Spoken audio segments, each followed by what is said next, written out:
Halo co-friends, jika menemukan soal seperti ini, maka rumus dan konsep yang harus kita ketahui adalah konsep mengenai proses adiabatik, di mana diketahui di soal suatu sistem mengalami proses adiabatik.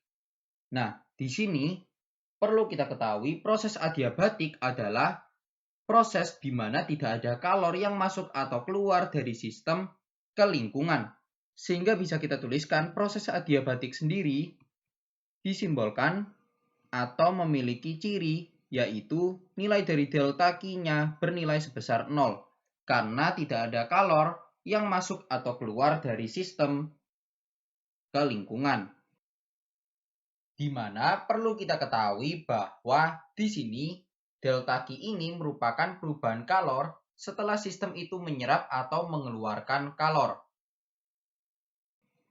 Nah, selanjutnya di sini dikatakan bahwa pada sistem dilakukan usaha sebesar 100 Joule. Nah, perlu kita ketahui usaha atau W di sini bisa bernilai positif ataupun negatif. Akan bernilai positif jika usaha dilakukan oleh sistem dan akan bernilai negatif jika sistem menerima usaha. Dalam hal ini karena dikatakan bahwa pada sistem dilakukan usaha, maka di sini bisa kita simpulkan bahwa besar W-nya di sini bernilai sebesar negatif 100 Joule.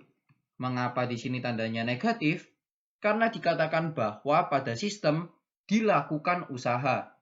Nah, di sini usahanya bukan dilakukan oleh sistem, tetapi lingkungan melakukan usaha pada sistem atau sistemnya menerima usaha sehingga W-nya bernilai negatif. Nah, selanjutnya yang ditanyakan adalah jika perubahan energi dalam sistem adalah sebesar delta U dan kalor yang diserap sistem sebesar Q, maka bagaimana kesimpulannya?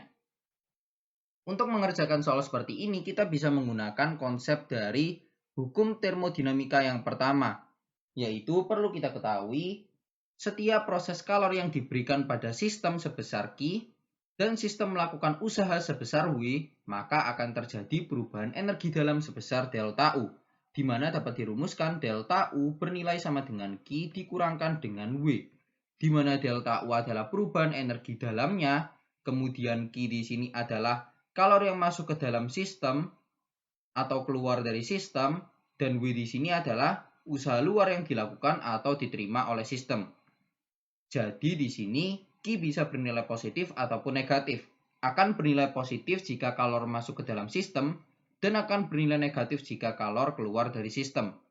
Dalam hal ini berarti delta U-nya akan bernilai sama dengan karena pada proses adiabatik tidak ada kalor yang masuk atau keluar dari sistem, maka Q-nya 0 dikurangkan dengan W-nya adalah negatif 100. Maka di sini akan bernilai sama dengan 100 Joule untuk delta U atau perubahan energi dalamnya. Nah, tandanya positif ya. Tanda positif pada delta U atau perubahan energi dalam menunjukkan bahwa energi dalam dari sistem, kita tuliskan energi dalam sistem tersebut bertambah.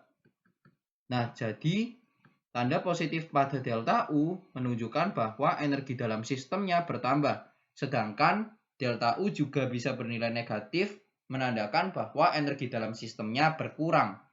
Sehingga bisa kita simpulkan pilihan jawaban yang paling tepat ada pada pilihan jawaban B, yaitu delta U-nya bernilai sama dengan 100 Joule. Nah, di sini untuk pernyataan D, yaitu Q-nya sama dengan 0 ini kurang tepat.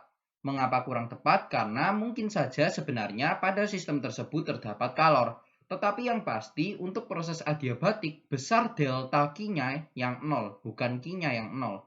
Karena di sini delta Q-nya 0 menunjukkan bahwa tidak ada kalor yang masuk ataupun keluar dari sistem ke lingkungan atau delta Q-nya 0. Tetapi pada sistem tersebut dimungkinkan memiliki kalor ya. Sehingga bisa kita simpulkan bahwa pilihan jawaban yang paling tepat ada pada pilihan jawaban B, yaitu delta U-nya 100 Joule. Sampai bertemu di soal-soal selanjutnya.